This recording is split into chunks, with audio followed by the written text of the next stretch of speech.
오늘 우리가 읽은 본문은 사도 바울이 그렇게 가고 싶어 했던 로마로 가는 여정이 소개되고 있는 본문입니다. 본문이 길어서 우리 20절부터 26절까지만 읽었는데 1절부터 전체를 잠깐 먼저 좀 살펴보고 풍랑 속에서라는 그런 제목으로 하나님의 말씀을 함께 나누려고 합니다.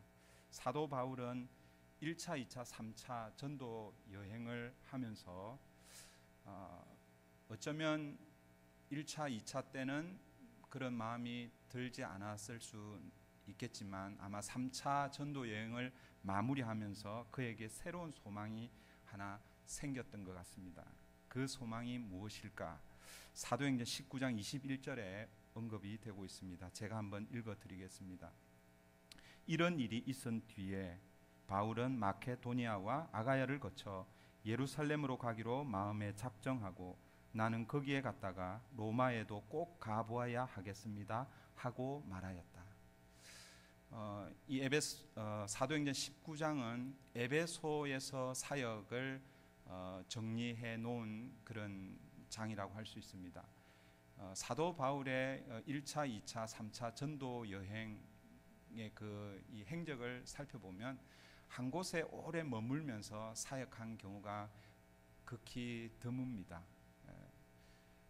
좀 오래 머물렀다고 하는 데가 고린도 지역인데 대부분 3개월 또 뭐 어떤 경우는 자세하게 나타나 있지 않지만 사도 바울의 역할은 한 지역에서 복음을 전하는 것이 아니라 여러 지역을 옮겨가면서 그곳에 복음을 전하고 교회가 세워지면 리더들, 장로들을 세워놓고 그들에게 그 교회를 맡겨두고 또 다른 지역, 복음이 아직 들어가지 않은 지역에 들어가서 복음을 전하고 교회를 세우는, 이것이 어떻게 보면 사도 바울이 중요하게 했던 역할들이었습니다.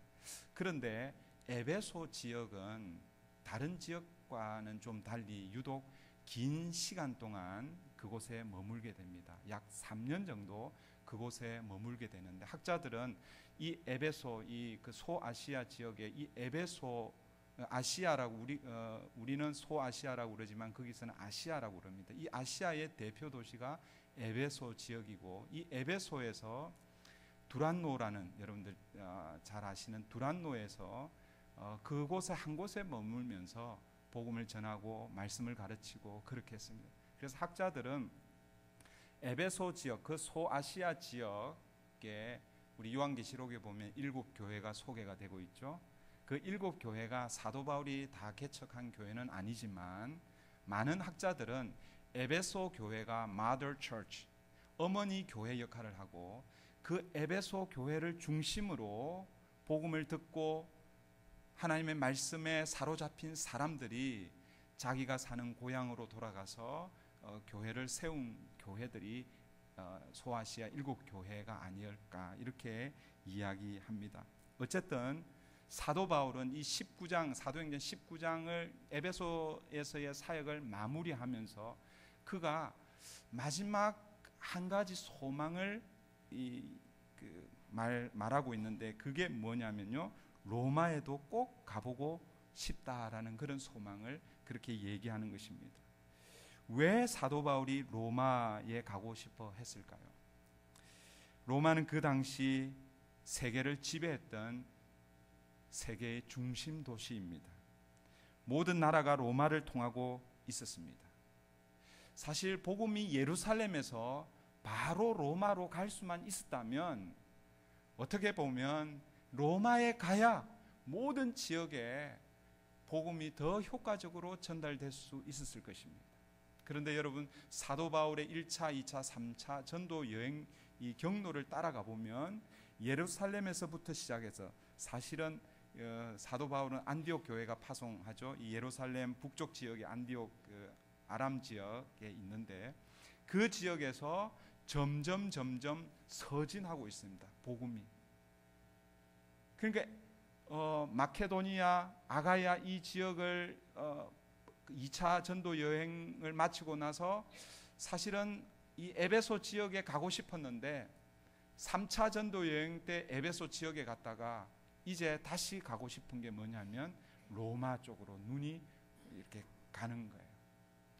로마는 세계의 중심이고 그곳이 복음화 되기만 하면, 그곳에 복음이 들어가기만 하면 그 로마를 통해서 복음이 전 세계로 퍼져갈 것을 사도 바울은 잘 알고 있었을 것입니다. 그래서 힘든 일이었지만 사도 바울이 마지막 이 에베소 사역을 마무리하면서 내가 로마도 보고 싶다, 뭐 구경하려고 하는 것이 아니죠. 로마도 복음을 들어야 되는데 이런 간절한 소망이 생겼던 것 같습니다. 그의 바람대로 오늘 본문은 사도 바울이 로마로 가는 그런 장면이 소개되고 있습니다. 그런데 복음 전도자라기보다는 뭐예요? 죄수의 몸으로 그렇게 가고 있죠. 그러나 비록 죄수의 몸이었지만 사도 바울이 세계의 심장부로 복음을 들고 가고 있습니다. 로마로 향하는 중에 무엇을 만나고 있습니까? 유라굴로라 하는 태풍을 만나게 됩니다. 그 장면이 오늘 우리 1절부터 이렇게 쭉 소개가 되고 있습니다. 제 지도를 잠깐 보면서 이 태풍이 어디쯤 왔을 때에 이 태풍을 만났는지 좀 보려고 그럽니다.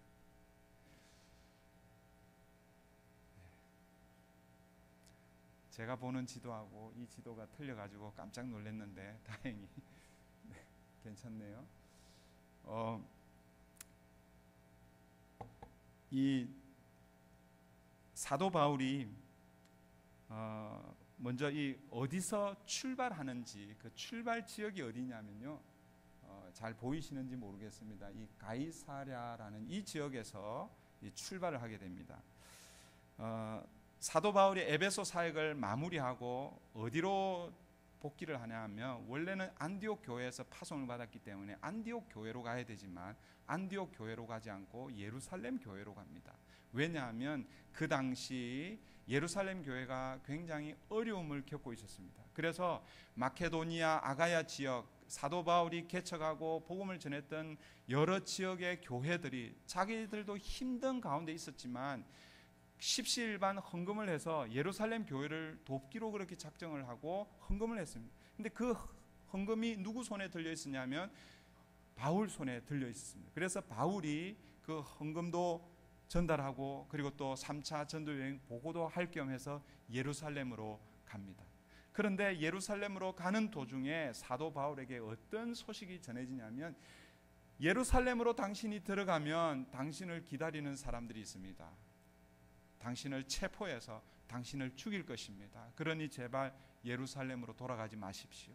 그렇게 간곡하게 부탁합니다. 그런데 사도 바울은 그것 아랑곳하지 않고 예루살렘으로 가죠. 그래서 예루살렘으로 가는데 이 예루살렘에서 체포가 되고, 체포가 되어서 어디로 가냐면요, 가이사랴 이 지역에 가는 거예요. 여기에서 약 한 2년 정도 구금이 되어 있는 상태에서 재판을 받습니다. 한 2년 정도 재판을 받는데, 예나 지금이나 이 재판은 이게 짧게 이게 끝나는 게 아닌 것 같아요.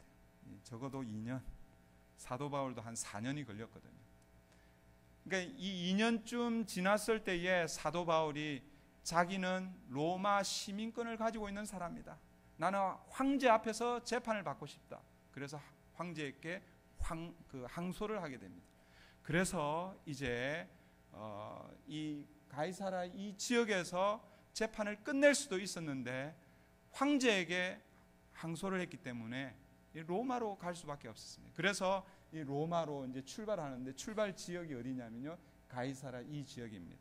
이 가이사랴 이 지역에서 어디로 가느냐 하면 이걸 따라가는 거거든요. 제일 먼저 간 지역이 어디냐면요, 시돈입니다. 시돈. 우리 3절을 한번 볼까요? 우리 읽지는 않았는데 3절을 한번 보십시오. 다 같이 한번 읽습니다. 시작. 이튿날 우리는 시돈에 배를 대었다.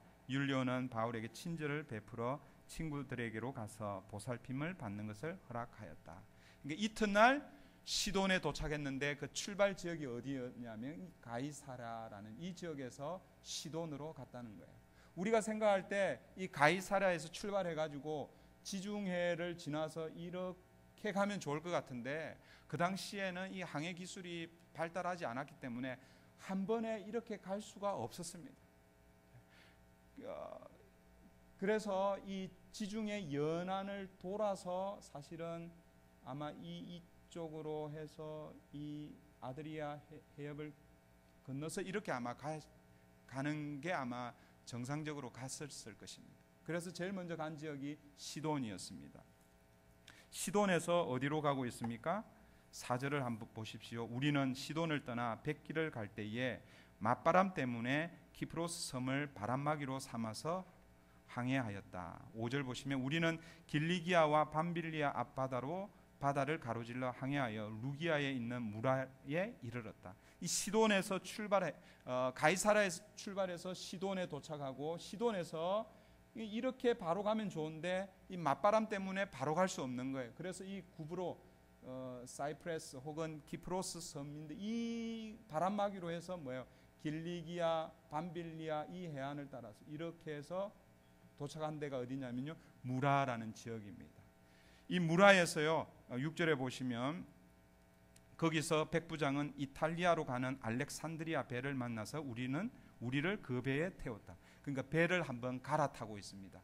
첫 번째 어떤 배를 탔냐면 2절에 보면 아드랍 무데노라는 그런 배를 탔어요. 어디에서 출발했는지는 모르겠는데 어쩌면 이 가이사라에서 출발했을 것입니다.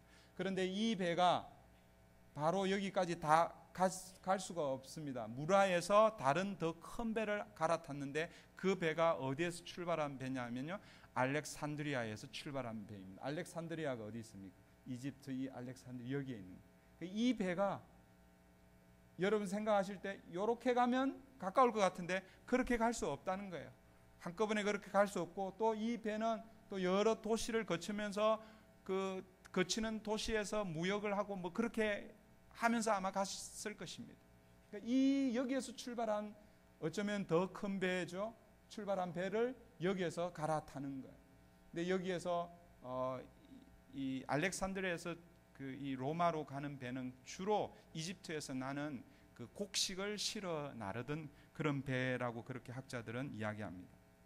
어쨌든 이 알렉산드리아 배를 갈아타는데요, 그 7절을 보시면 7절을 보십시오. 우리는 여러 날 동안 천천히 항해하여 겨우 니도 앞바다에 이르렀다. 이 무라에서 배를 갈아타고 간 곳이 니도라는 곳입니다. 그런데 여기에 갈 때에 아주 천천히 갔다라는 것입니다. 우리가 볼 때는 금세 갈 수 있는 것 같이 보이는데 상당히 어려운 그런 시간을 통과하면서 갔던 것 같습니다. 맞바람 때문에 이렇게 바로 쉽게 갈 수 없었어요. 이 니도에서 그 다음에 가는 곳이 어디냐면요, 7절을 보시면 중간에 보십시오. 그런데 우리는 맞바람 때문에 더 이상 나아갈 수 없어서 크레타 섬을 바람막이로 삼아 살몬의 앞바다를 항해하여 지나갔다. 8절입니다. 그리고 우리는 크레타 남쪽 해안을 따라 겨우 항해하여 라세아 성에서 가까운 도시인 아름다운 항구, 옛날 성경에는 미항이라고 이렇게 소개되어 있습니다. 아름다운 항구에 닿았다. 여기 니도에서 이 크레타 섬이라고 그러죠. 이 섬을 바람막이로 삼아서 이 라세아 이 미항에 도착합니다. 여기에 이제 도착하는 거예요. 근데 9절을 한번 보시면 많은 시일이 흘러서 가이사랴에서 출발해서 여기까지 오는데 상당한 시간이 지났습니다. 얼마간의 시간이 지났는지는 모르는데 여기에 도착했을 때가 어떤 시기인지 우리가 알 수 있는 그 한 문구가 있는데 9절 다시 보시면 많은 시일이 흘러서 금식 기간이 이미 지났으므로, 정확하게 언제인지는 모르지만 언제쯤인지는 알 수 있습니다. 금식 기간, 이 단어 때문이죠. 금식 기간, 이스라엘 유대인들에게 있어서 금식 기간은 언제이냐면요, 7월, 유대력으로 하면 7월입니다. 7월 대속죄일이 있는 7월 10일 그때로부터 해서 금식 기간을 가지는 거예요. 그런데 금식 기간이 이미 지났다고 그랬으니까 적어도 7월 중순에서 말 정도는 된 거예요. 이미 지났으니까요. 그러니까 7월 말 정도로 보시는 게 좋습니다. 그런데 7월 말인데 그 유대력으로 7월 말이면 오늘 우리력으로 하면 9월 말 정도 됩니다. 한 2달 정도 이렇게 차이가 납니다. 근데 문제는 9월 말쯤 되면 일반적인 항해는 다 스탑해야 됩니다. 더 이상 항해를 할 수가 없습니다. 그러니까 모든 항해는 9월 말쯤 되면요 다 스탑해야 됩니다.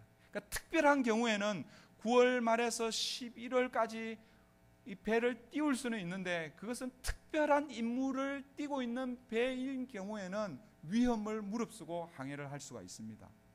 그러니까 그럴 경우에는 배에 특수 장비를 장착하고 배가 어려움을 당할 때에 이 파손되지 않도록 그렇게 잘 이 장비를 갖춘 그런 배 외에는 일반 배들은 항해를 못하게 되어 있습니다. 그래서 그리고 나서 11월 말부터 3월 말까지는 그 보통 겨울 기간 아닙니까, 그죠? 그럴 때는요 특수한 배도 아예 그냥 모든 배들이 항해를 중단하는 시기가 11월 말부터 3월 말까지입니다. 그런데 바울 일행들이 지금 어느 시기 어느 쯤에 와 있어요? 9월 말쯤인 거예요. 9월 말쯤이면 이제 항해를 멈추고 겨울을 날 준비를 해야 되는 거예요. 그런데 뭐예요? 항해를 시작하는 거죠. 그래서 사실 바울은요 그걸 잘 알고 있었기 때문에 항해를 여기서 쉬고 겨울을 여기서 나자라고 이렇게 제안을 합니다. 10절 한번 보십시오. 9절이네요. 9절입니다. 많은 시일이 흘러서 금식 기간이 이미 지났으므로 벌써 항해하기에 위태로운 때가 되었다. 그래서 바울은 그들에게 이렇게 충고하였다. 10절입니다. 여러분, 내가 보기에 지금 항해를 하다가는 재난을 당할 것 같은데 짐과 배의 손실만이 아니라 우리의 생명까지도 이를지 모릅니다. 이게 미항, 지금 배가 어디에 있어요? 이 미항에 와 있어요. 미항에. 여기서 겨울을 나고 봄에 다시 항해를 하십시다. 이렇게 제안합니다. 충고합니다. 그런데 이 백부장이 누구의 말을 듣습니까? 11절 보십시오. 11절 보시면 그러나 백부장은 바울의 말보다는 선장과 선주의 말을 더 믿었다.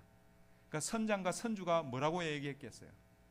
아이 괜찮다고, 항해할 수 있습니다. 우리가 이게 뭐 하루 이틀 이거 한 것도 아니고 충분히 갈 수 있습니다.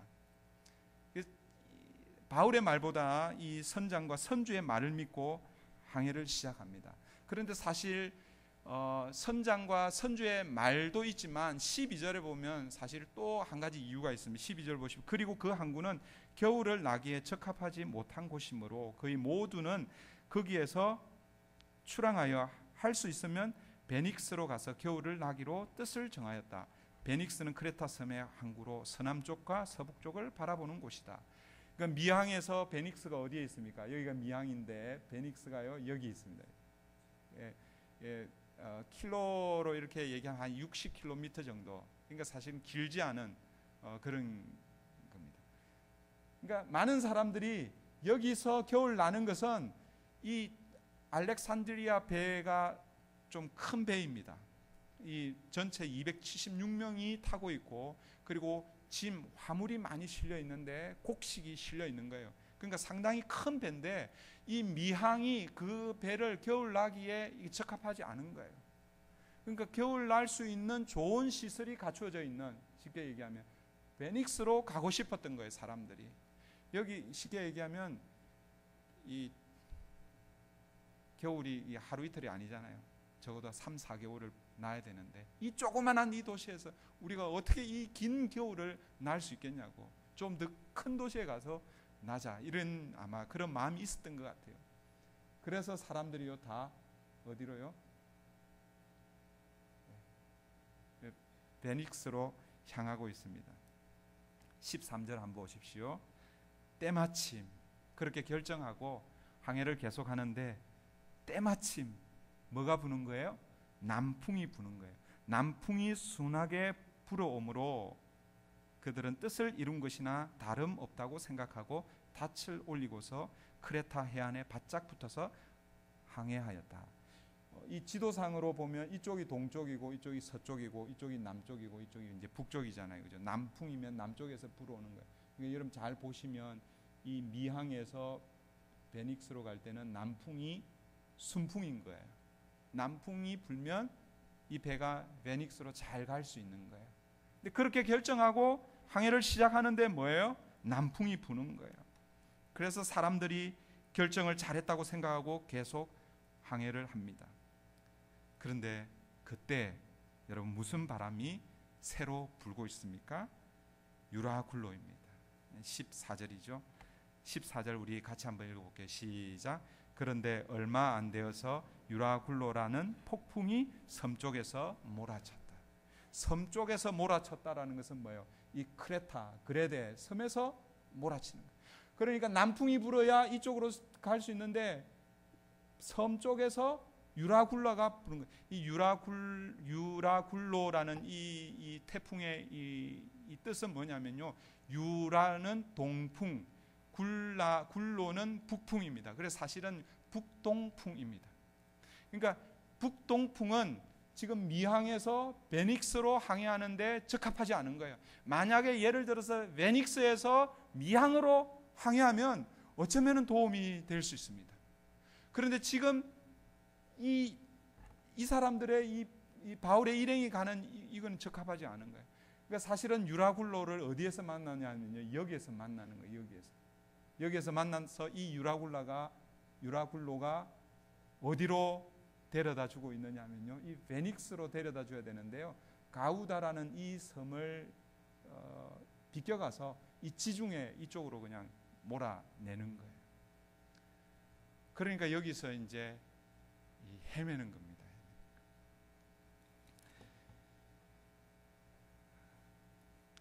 오늘 이 본문은요, 바다를 항해하는 배 이야기가 아닙니다.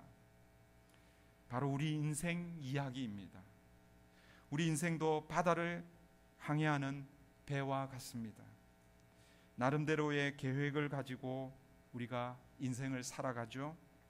그리고 때로는 우리가 계획한 대로, 원하는 대로 척척 그렇게 잘 들어맞을 때가 참 많이 있습니다. 잘 됩니다. 잘 나갑니다. 그런데 여러분 기억해야 할 것이 있습니다. 우리 인생 곳곳에 유라굴로라는 태풍이 기다리고 있다는 것을 우리가 잊지 말아야 합니다. 사실 우리 인생에서 폭풍을 만나지 않는다는 것은 사실은 이상한 일입니다. 여러분들이 지금까지 살아오시면서 내 인생에 폭풍은 없었다, 그렇게 말할 수 있는 사람들은 아마 없을 것입니다. 아이들도 요즘은요, 자기 인생의 이 고민들을 들어보면 참 그런 고민들 있잖아요. 그러니까 모든 인생들이 그 정도의 차이가 있지만, 정도가 있지만 다 인생의 폭풍을 다 만난다라는 것입니다. 예수님께서도 여러 번 제자들에게 그렇게 말씀하셨습니다. 너희들이 환난을 만날 것이다. 세상이 너희들을 미워할 것이다. 여러분, 예수를 믿지 않아도 우리가 인생을 살면서 여러 크고 작은 어려움들을 만나지 않습니까?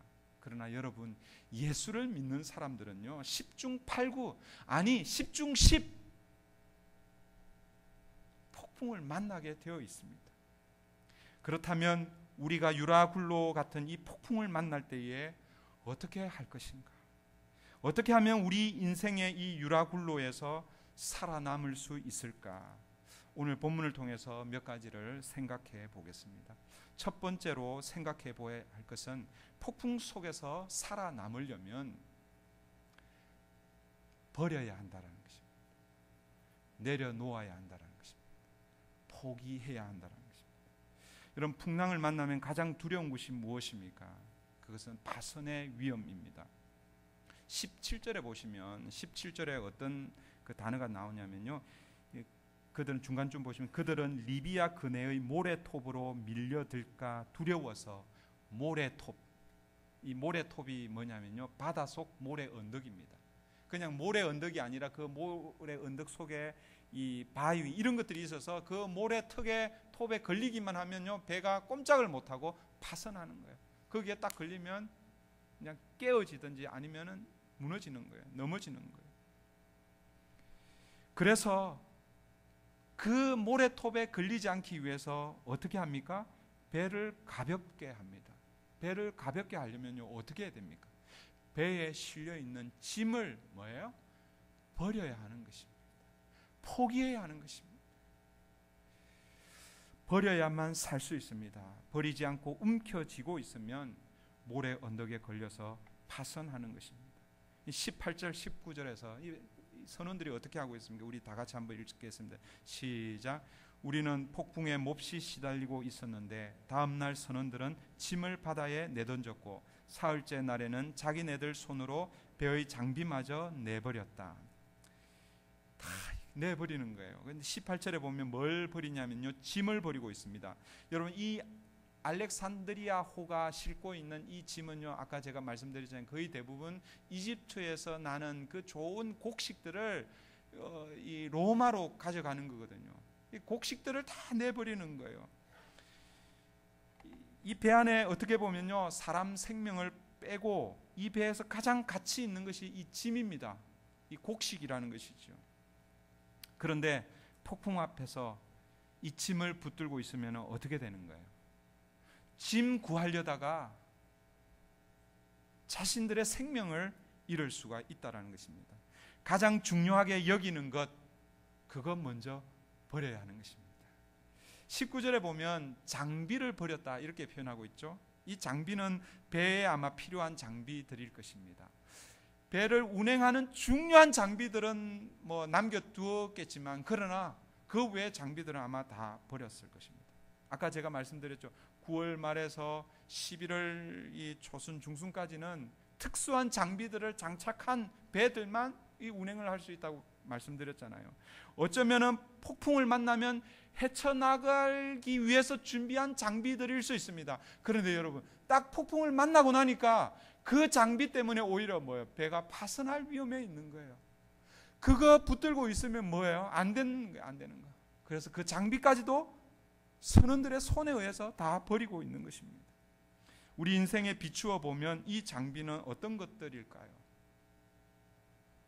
우리가 이 땅에서 살아갈 어쩌면은 생활의 이 삶의 수단, 기술, 세상 지식, 경험, 이런 것들 혹시 아닐까요? 세상에서 꼭 세상 사람들이 살아가는 방법들, 이거 붙들고 있으면 그래도 적어도 굶어 죽지는 않을 거야 하는 그런 것들일 수 있습니다. 그런데 여러분, 인생의 풍랑을 만나면 세상 의지하는 것, 여러분 그런 것들 포기할 수 있어야 합니다. 버리지 않고 포기하지 않고 유라굴로 태풍을 피할 수는 없습니다. 지난 수요일에 그 샌프란시스코에서 목회하고 있는 친구 목사님하고 통화를 한 적이 있습니다. 그 목사님, 그 친구 목사님도 우리가 예전에 속해 있었던 PCUSA에 속해 있는 목사님이시고, 지금도 뭐 PCUSA 교회를 목회하고 있는 목사님입니다. 그 우리 교회가 뭐 언론에서 이렇게 여러 번 이렇게 이제 노출이 되었기 때문에 우리 교회 사정도 잘 알고 있었고, 그리고 또 이제 그 교회 이야기도 또 나누기도 하고, 또 그 지역에 있는 이야기, 이런저런 이야기를 하다가 그 목사님 그런 이야기를 하시더라고요. 얼마 전에 그 지역, 이 샌프란시스코, 우리 이 캘리포니아 북쪽 지역이죠.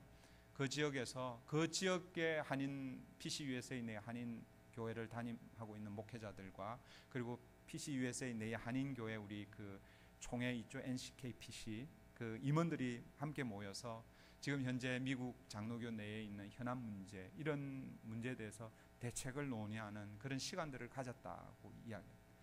그 인터넷에 보면 그 크리스찬 뭐 기독일보 뭐 이런 데 보면 그 기사, 그 결과들을 이렇게 발표하는 기사가 있습니다.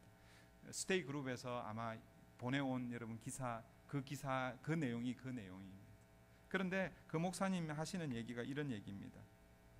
그 미국 장로교 현안에 대해서 대책 회의를 했는데 한인교회 대표자들이 와서 이런 이야기를 하더라는 거예요. 우리는 한인교회, 한인노회에 소속돼 있고 또 한인총회가 따로 있고, 우리는 절대 동성애를 인정하지 않고, 그리고 또 결혼의 정의도 우리는 말씀에 기초해서 분명히 지키고, 동성 결혼하려고 하는 사람들이 와서 주례를 요청할 때 우리는 주례하지 않을 수 있고, 그리고 총회에서도 그렇게 허락을 해줬기 때문에 우리는 절대 동요하지 말고 이 교단 안에 남아서 이 교단을 개혁하는 데 힘을 보태야 한다. 뭐 그런 식으로 결론을 내렸다라는 것입니다. 그런데 그 목사님이 마지막으로 이 대화 중에 그런 얘기를 저한테 하는 거예요. 무슨 얘기를 하냐면 이런 얘기를 합니다. 이런저런 얘기를 다 했는데 아무 지금 할 수 없는 순간에 있는 이유가 뭐냐면 결국 포기할 준비가 되지 않았기 때문에, 포기할 용기가 없기 때문에 그냥 우리는 가만히 있으면 된다, 이렇게 결론을 내렸다라는 것입니다. PC USA가 잘못 가고 있고, 그리고 거기에서 나와야 된다는 거 다 알고 있습니다. 그런데 그러려고 하니까 포기할 게 너무 많다라는 것입니다. 그런데 포기할 준비가 안 된 거예요. 포기할 용기가 없는 거예요. 그런데 여러분, 때로는 포기하지 않으면 바른 신앙을 가질 수가 없습니다. 어떻게 보면 우리 교회는 이미 PC USA 그쪽에서 우리를 릴리즈 해주지 않기 때문에 우리가 PC USA를 포기하고 나왔습니다. 그러나 여러분, 어느 시기가 지나게 되면 우리에게도 또 다른 챌린지가 있을 것입니다. 또 다른 것들을 우리가 포기해야 할 때가 있을 것입니다. 여러분, 포기해야 살아남습니다. 기억하십시오. 인생의 폭풍을 만날 때 내가 포기해야 할 것이 무엇인지 그것들을 내려놓아야 합니다. 두 번째, 폭풍 가운데서 살아남을 수 있는 길, 그것은 사명이 있으면 살아남습니다. 포기하는 것이 왜 힘든가 제가 한번 생각해 보니까, 포기하는 게 쉽지 않은 게 아깝기 때문에 포기하기가 쉽지가 않잖아요, 그죠? 그런데 또 한 가지 힘든 게 있는데, 포기하면 모든 게 다 잘 되면 쉽게 포기할 수 있습니다. 그런데 포기해도 하루아침에 다시 정상적으로 그렇게 잘 되지 않는다라는 것입니다. 어쩌면 포기했는데도 더 힘든 상황으로 들어갈 수가 있다라는 것이죠. 오늘 본문이요, 선원들이 짐도 포기하고 장비도 포기했는데 20절 한번 보십시오. 20절 다 같이 한번 읽을까요? 시작. 여러 날 동안 해도 별도 보이지 않고 거센 바람만이 심하게 불었으므로 우리는 살아남으리라는 희망을 점점 잃었다. 아니, 포기하면 뭔가 정상적으로 잘 되는 게 보여야 되는데 포기했는데도 안 되는 거예요. 그런데 그럴 때 조심해야 되는 거예요. 그럴 때 뭐예요? 좀 더 견뎌낼 수 있어야 합니다. 그때 견뎌야 하는 거예요. 하나님은 우리에게 포기하기를 원하시고 포기했을 때에 그때 그 순간에 바로 하나님이 짜잔하고 해주시는 것이 아니라 어느 정도 시간을 기다리십니다. 그 포기한 그 상태에서 우리를 통해서 뭐예요? 바닥을 보게 하는 거예요. 바닥을 보니까요, 뭐예요? 소망이 없는 거예요. 우리의 힘으로는 도저히 일어날 수 있는 힘이 없는 거예요. 그것까지 다 보게 하고 나서 그 다음에 뭐예요? 하나님 우리에게 다가오시는 것이죠. 그때에 우리가 견딜 수 있는 힘이 무엇입니까? 다 포기했는데 그때 견딜 수 있는 힘은 바로 사명이라는 것입니다. 꿈이라는 것입니다.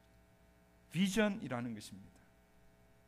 비전이 있으면요, 포기하고 더 깊은 수렁에 빠지더라도 사명이 있으면 견딜 수 있는 것입니다. 사도 바울의 사명이 무엇입니까? 로마로 가는 것입니다. 내가 로마도 좀 보고 싶다. 황제 앞에 서는 것입니다. 복음을 들고 로마로 가는 것입니다. 세계의 중심부에 복음을 전하는 것, 이것이 사도 바울의 비전이고 사명이었습니다. 그래서 하나님이 이 바울이 타고 있는 이 배를 어떻게 하십니까? 보호하시는 것이죠. 24절 한번 보십시오. 24절. 천사를 통해서 사도 바울에게 주신 말씀입니다. 다 같이 읽습니다. 시작. 바울아, 두려워하지 말아라. 너는 반드시 황제 앞에 서야 한다. 보아라, 하나님께서는 너와 함께 타고 가는 모든 사람의 안전을 너에게 맡겨주셨다 하고 말씀하셨습니다. 사도 바울의 사명은 황제 앞에 서는 것, 복음을 들고 로마에 가는 것, 그것 때문에 뭐예요? 바울은 죽을 수 없습니다. 바울만 죽지 않는 게 아니라요. 제가 이 말씀을 준비하면서 사명이 있는 바울 한 사람 때문에 그 배에 타고 있는 모든 사람들이 다 뭐예요? 생명을 건지는 거예요. 나중에 이제 오늘은 살펴보지는 않겠지만 총 276명이 그 배에 타고 있습니다. 사명이 있었던 한 사람 바울 때문에 276명, 사명, 비전, 꿈 뭐 그런 거 다 모르던 사람들이요, 한 사람 때문에 다 사는 거예요. 저는 우리 교회 사명이 뭘까? PCUSA 교단 탈퇴하는 게 이게 우리 교회 사명일까?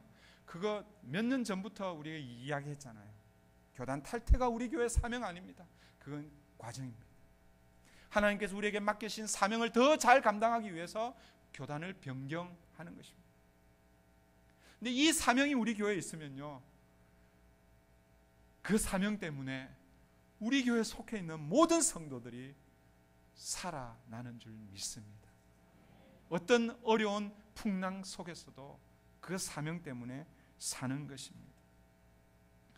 여러분, 아프리카에서 선교를 했던 리빙스턴의 일화를 여러 번 들어보셨을 것입니다. 제가 또 한 번 이야기합니다. 이 리빙스턴이 한 번은 아주 무서운 그 짐승의 그 습격을 받았습니다. 그런데 습격을 받자마자 그냥 이분이 졸도를 했어요. 죽은 줄 알았어요. 그런데 시간이 지나서 깨어보니까 죽었어야 되는데 보니까 몸에 발톱 자국 뭐 이 정도였고 보니까 살아있는 거예요. 그러고 나서 그가 우리에게 남긴 유명한 그 말이 있죠. 그게 뭐냐면요, 사람은 자신의 사명을 다할 때까지는 결코 죽지 않는다. 여러분의 사명은 무엇입니까? 여러분이 아직 살아있다는 것은 여러분에게 아직 사명이 있다는 증거입니다. 우리 교회의 사명이 무엇일까? 교단 탈퇴는 과정이고, 그 교단 탈퇴 이후에 하나님께서 우리에게 맡겨주신 사명, 공통적인 사명이죠. 마태복음 28장, 모든 족속에게 가서 아버지와 아들과 성령의 이름으로 세례를 주고 내가 너희에게 분부한 모든 것을 가르쳐 지키게 하라. 하나님 나라를 확장하고 복음을 전해 죽어가는 생명을 살리는 그것, 이것이 모든 교회에 주신 사명입니다. 우리 교회는 그 사명, 이 사명을 더 잘 감당하는 교회 되기를 바랍니다. 마지막으로 이 풍랑 속에서 우리의 이 살아남을 수 있는 마지막 키워드는 뭔가?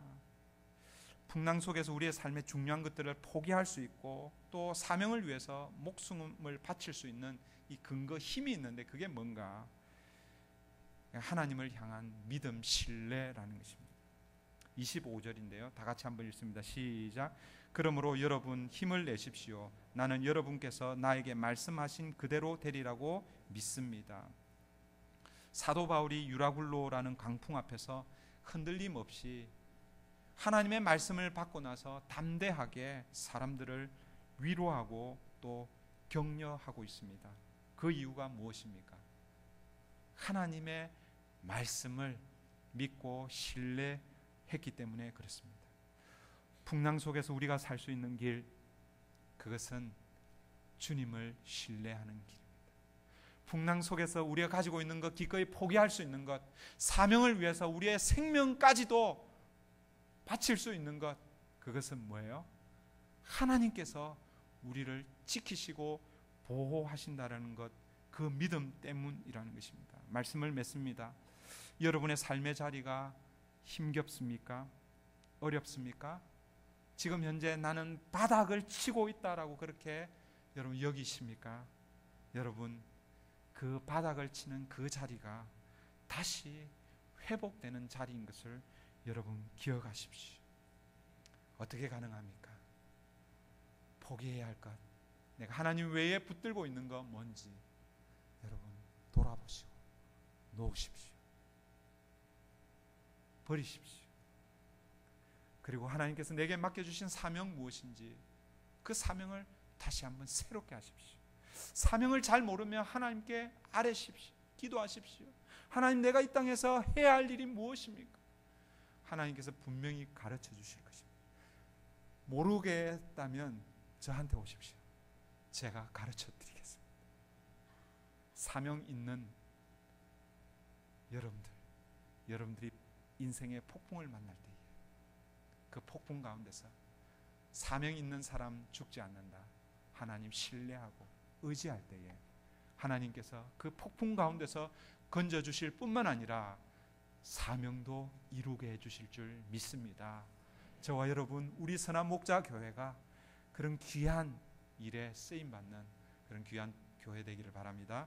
기도하겠습니다. 하나님 아버지, 우리를 인생의 풍랑 가운데 보낸다 할지라도 그럴 때에도 하나님께서 우리를 붙들어 주시기 때문에 하나님 외에 붙들고 있는 것 포기하고 하나님께서 우리에게 맡겨주신 사명 다시 한번 생각하고 그 일을 위해서 달려가는 우리 교회 되게 도와주시옵소서.